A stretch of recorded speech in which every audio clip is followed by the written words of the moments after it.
The presidential candidates debate in Michigan, revealing emails in the Flint water crisis, and a financially stable Wayne County. Stay put. MiWeek starts right now.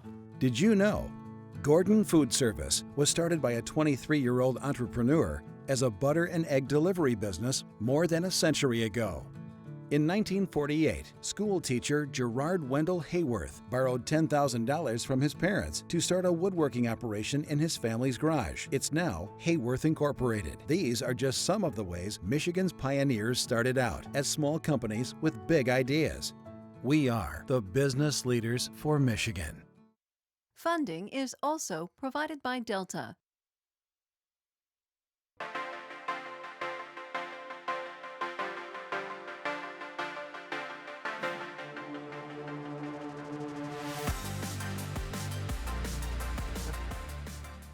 Hi there and welcome to MiWeek. I'm Christy McDonald. We're so glad that you're with us tonight.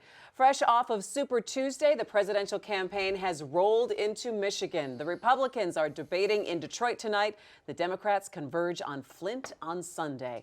All of this in advance of next Tuesday's Michigan primary. So coming up tonight, we'll analyze where the candidates stand right now, what might happen at the polls here in Michigan, and who may drop out of the race.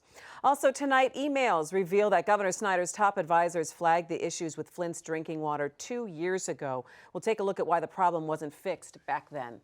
Plus, Wayne County Executive Warren Evans declares the worst of the county's problems are over. We will talk about his State of the County address. That is all coming up for you tonight on MiWeek. But we do begin with the race for the White House. Super Tuesday has set the stage for Michigan's primary next Tuesday. And according to a Detroit Free Press poll, Donald Trump holds a 10-point lead in Michigan among the Republican candidates. And this comes as the Republicans debate in Detroit tonight at the Fox Theater.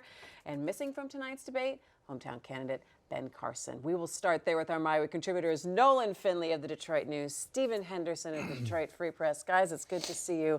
Everyone is talking about the primary in Michigan next Tuesday and the fact that Michigan, that we have 2 debates within the span of 4 days. It's never happened before, has it, Nolan? Well, not here. I mean, and it's, you know, it is exciting, and it does speak to the emphasis all the campaigns are putting on Michigan, and both Republican and Democrats see this as a pivotal state. Hillary Clinton could pretty much put it away if she hasn't already. And, you know, the Republicans are still hoping that somebody will rise up and stop Trump. And, you know, they're hoping that Michigan will be that place where the alternative candidate emerges. A Free Press poll wouldn't suggest that that's going to happen. I know.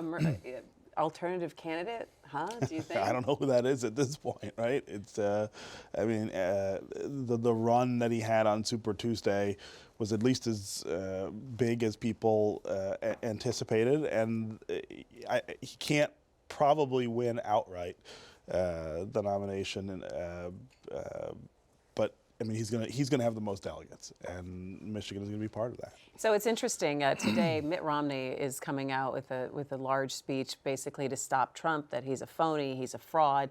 That people should not be backing him.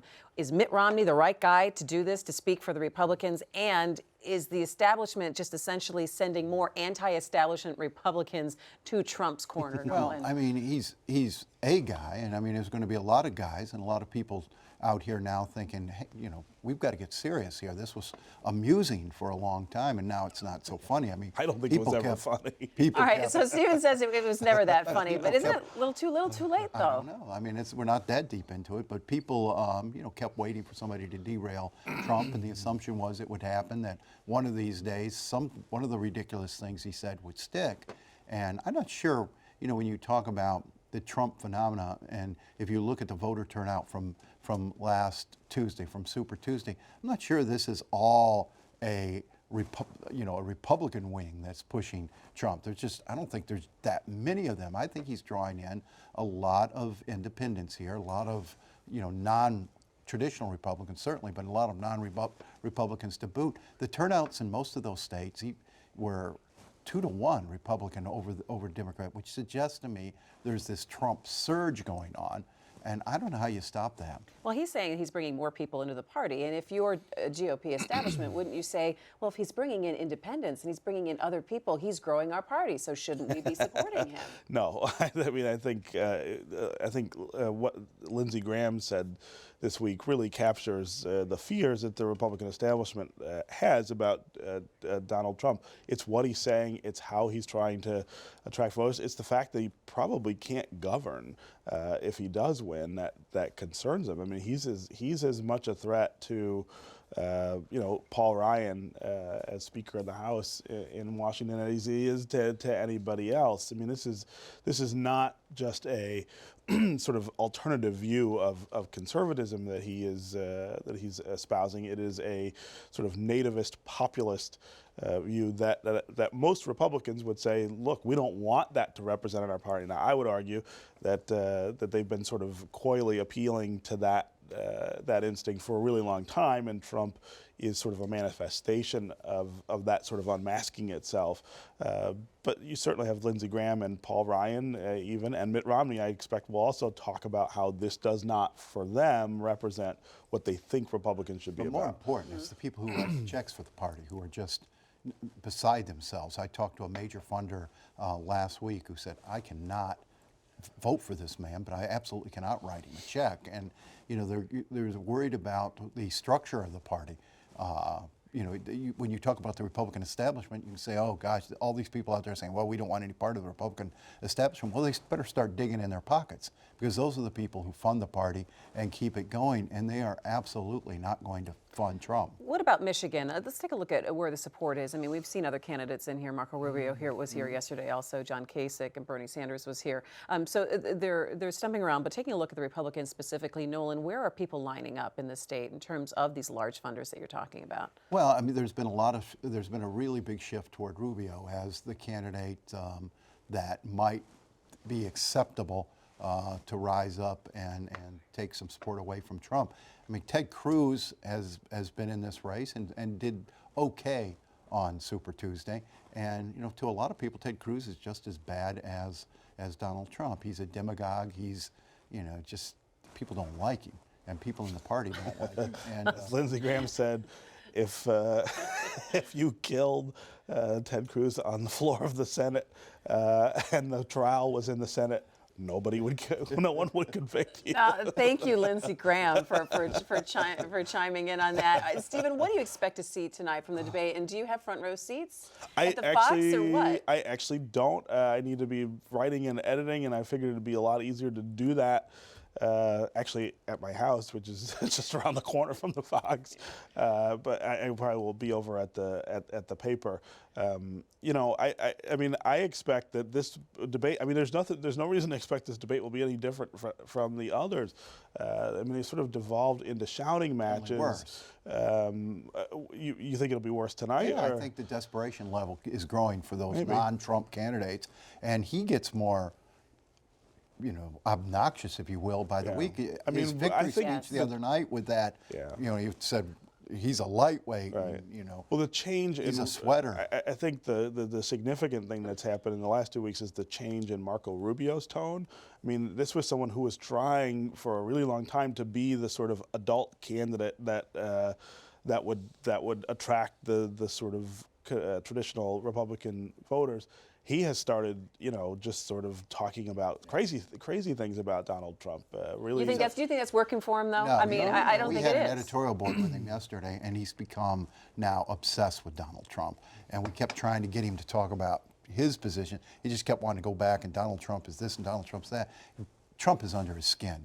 And, we ask him about the tone and the attacks and the almost juvenile level they've taken, and whether that's not going to hurt the brand of the Republican Party and hurt the party in November. And he acknowledged, yes, but we got to do it. We got to stop Trump. And it was Trump this, Trump that. And I'm just afraid Trump's under his skin, and a good candidate has sort of lost his way. And also he has to win somewhere along the line too, and he hasn't been. What he's been doing so far, which I thought was running a better campaign, was not working. I mean, he's not winning states. But what does that say about voters then, and what attracts voters to certain candidates? You have a lot of things. There are a lot of things going on in that party right now. One of them is this surge toward Trump, which has many different sort of layers to it. But one is also, there's a battle over sort of the core of that party, and that is not new to this election. You think of them pushing John Boehner out of the speaker's chair. What was that, last year? That is also a representation of the sort of internal struggle in that party for who is going to have their hands on the wheel. And Trump is I think, an extreme example of that. Except, This Steve, election is like that, but except he doesn't actually speak for He's any not the faction same, of right. of the party. He wasn't the guy who led the Tea Party. Right. He wasn't, certainly part of the establishment. He's barely Republican. He's certainly not a conservative. Yeah. He is, as you said, a populist, a nationalist. You can assign any descriptor you want, but he's not a conservative. So I wrote a column today about one of the things I think is driving both the Trump and the Sanders campaign, and it is that sort of middle class, upper lower class frustration. People are working harder and longer, and wages have not kept pace. If you look at the way that productivity has gone up over the last few decades, it's continued to rise along the same trend, while hourly wages have not kept pace. When you think about Sanders and Trump, they are in different political parties, but I think they are appealing to the same level of frustration. People don't feel like they can get ahead. People don't feel like they're terribly economically secured. A lot of people feel there's a physical threat from things like terrorism. Trump especially taps right into those things. That's right. And but that's that's a piece of it, and I'm saying a small piece, but that's a piece of it.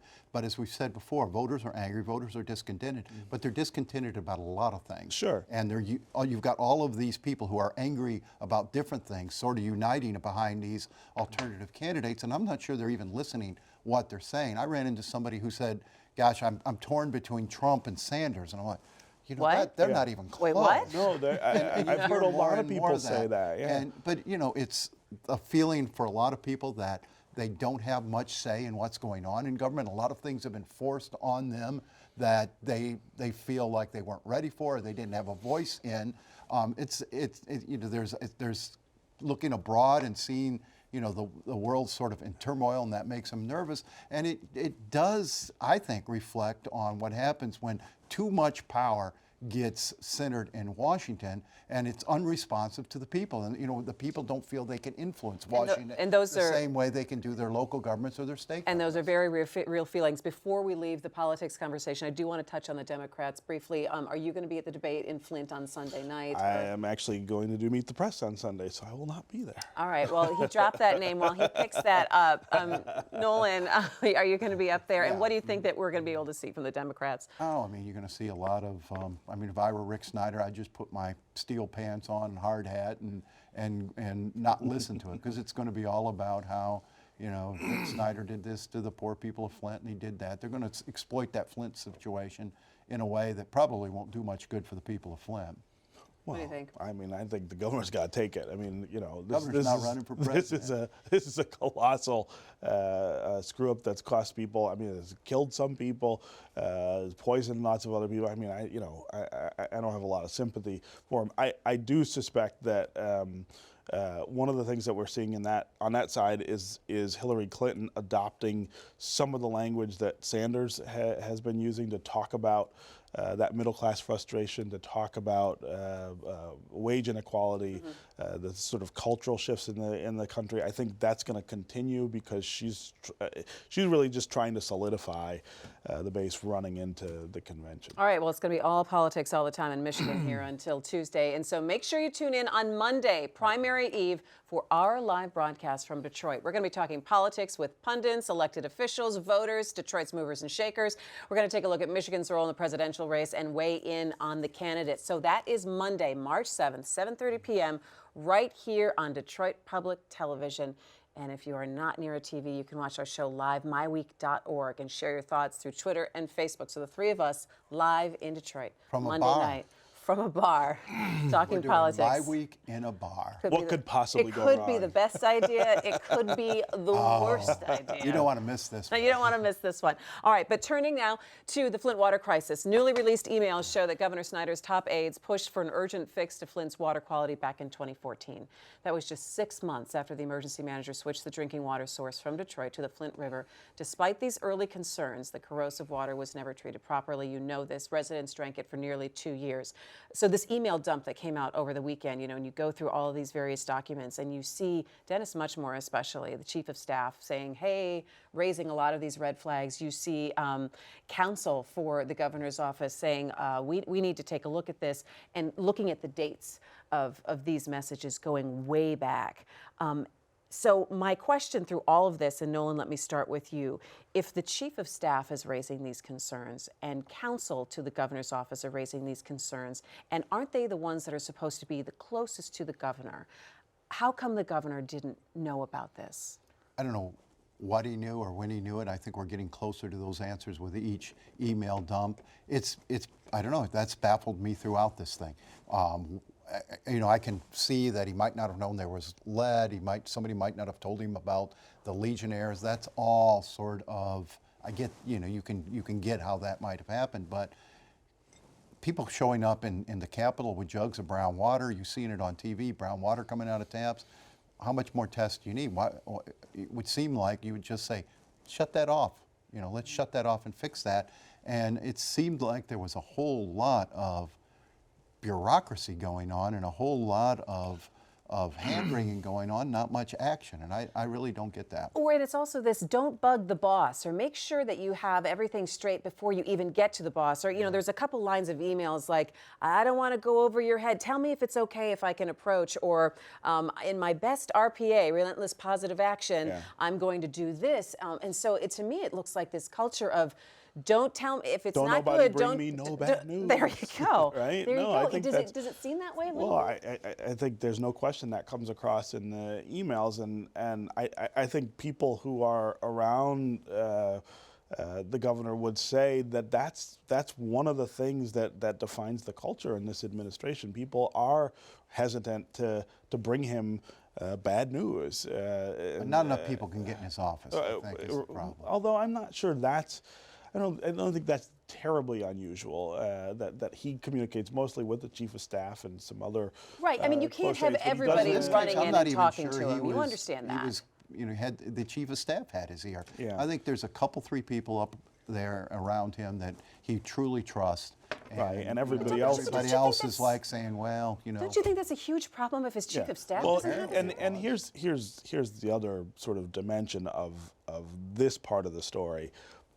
It is hard to imagine that if this were in another kind of community, right? If the chief of staff and these other folks were talking about a community that was wealthier, was maybe whiter, that at that point the things they were talking about would not have just been okay. I mean, this was a poor community struggling with finances under emergency management, and I think that defined some of the.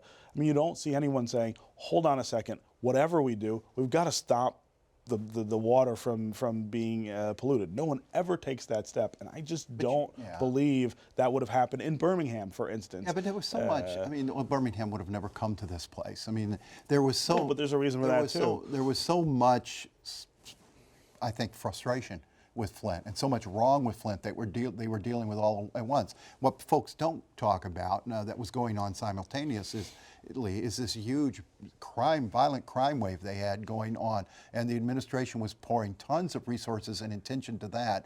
Meanwhile, trying to fix this budget, and it was like the water was over here, and like, oh, don't bring us another Flint problem. And I think there's an element of that going on here too. The House Minority Leader called on the governor yesterday to resign. The Toledo Blade wrote an editorial saying the governor should resign. Now, looking at these emails that have come out, do you think you're going to be seeing more calls for that, Nolan, or do you think that resignation conversation should stop? That's inevitable. I mean, people can have whatever conversation you want. I think that's an interesting element. You haven't seen a whole lot. Grimo came out yesterday, did a little grandstanding. I have no idea what the Toledo Blade feels its standing in this dispute is, but they've got some of their own issues down there.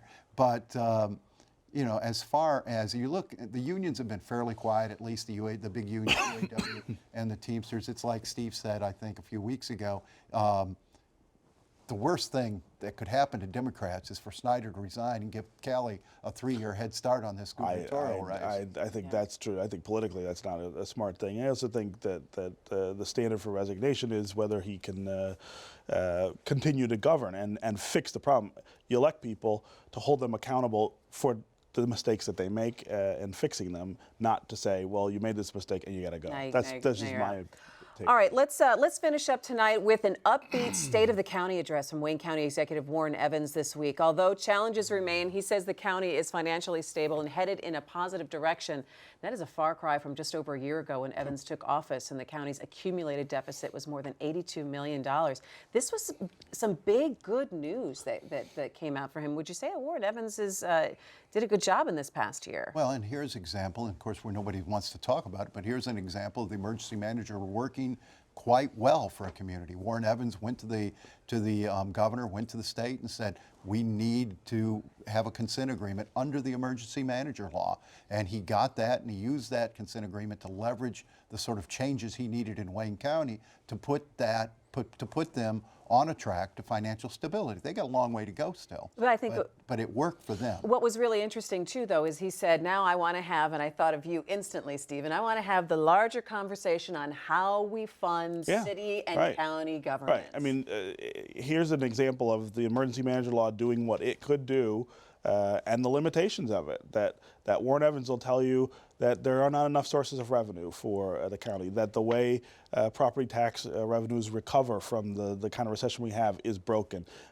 He will talk about the reliance on foreclosure sort of usury fees that are propping up the county budget. He's done a remarkable job of restructuring and shifting things around. But the truth is, Wayne County's still in desperate financial condition because of the way we fund local government. And because of really, really horrible management there over the years, and a lot of greedy politicians sucking that county dry. You still have a county commission who grabs for every benefit they can.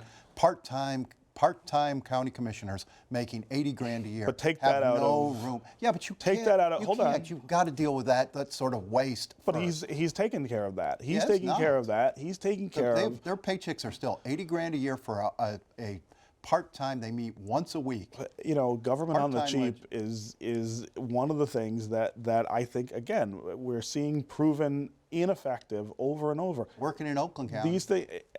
Oakland County provides a fraction of the services that Wayne County does, and doesn't have a population that needs as many services as Wayne County does. And they have a whole lot fewer people stuffing their own pockets at the taxpayer expenses. This is the Republican line about why government's broken in this state.